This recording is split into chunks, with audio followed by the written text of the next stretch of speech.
来关心环境部是对外宣布，因即马含全国47个菜市仔串联，在推广减用塑胶袋啊，鼓励大家要去买菜爱家己炸地啊，唔通买一项就落一个塑胶袋啊，因为安尼对环境的负担真大。也那菜市仔的贩仔和民众拢真支持这个政策，也毋过因嘛讲要改变习惯需要一段时间。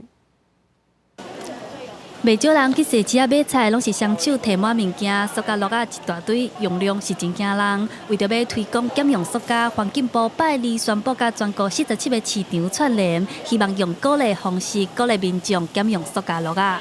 有的人摕出来是手空空啊，伊要买物件转去，伊无物件通装啊，所以哦，阮就爱互伊。你若为着1箍，有时候跟客人的关系吼。 个会怕无好安尼。那可是像生鲜的鱼肉那种，可能就，在国外是用纸啦，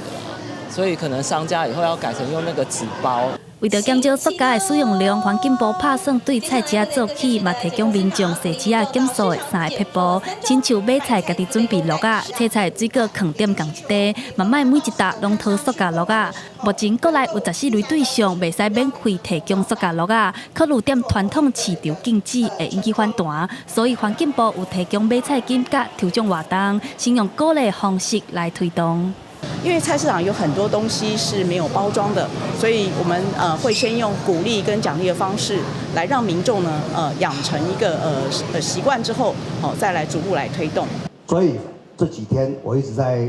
宣导摊商去做这件事情啊，甚至也要做到跟他们讲说，也要做到跟全联一样，跟 7-Eleven 一样，让消费者要提着购物袋到市场来买菜。